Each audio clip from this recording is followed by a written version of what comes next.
Revelation 4, after this I looked, and behold, a door was opened in heaven, and the first voice which I heard was as it were of a trumpet talking with me, which said, Come up hither, and I will show thee things which must be hereafter. And immediately I was in the Spirit, and behold, a throne was set in heaven, and one sat on the throne.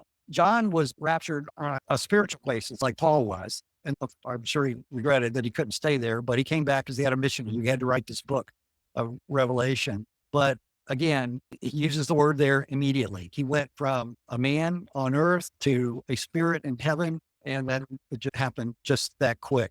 But this is a promise, John, as the apostle of Christ, this is a promise that the church is not going to go through the tribulation. Where this is in the book of Revelation is right after Jesus had described all the churches in Revelation 3, ending up with the Laodicean church at the end, and then immediately goes to Revelation 4:1, and this rapture takes place. And then the rest of the book of the Revelation applies to the times of the tribulation and the second coming. And so this is an indication right here that along with those words in 1 Thessalonians 4 that said, wherefore comfort one another with these words about us being caught up.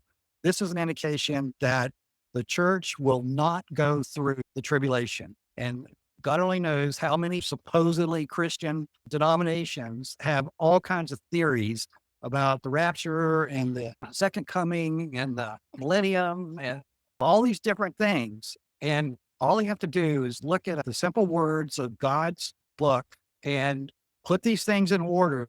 And it's obvious that the church will only be here till the rapture, and the tribulation will be after the rapture. If you read down a couple other verses in Revelation 4:4, it says, and round about the throne, this is what John is seeing. Round about the throne were 24 seats, and upon the seats I saw 24 elders sitting, clothed in white raiment, and they had on their heads crowns of gold. Guess what? The bride of Christ is dressed in white raiment, and you are going to be able to earn crowns of gold. So that is unique to the people of the body of Christ. And there's no doubt that these 24 elders right here are believers. They're in heaven, and they're going to be watching the tribulation from 14 billion light years away. And then turn over a page, Revelation 5, verse 9. Revelation 5:9 says, and they sung a new song, saying, Thou art worthy to take the book and open the seals thereof, for thou wast slain, hast redeemed us to God by thy blood out of every kindred and tongue and people and nation.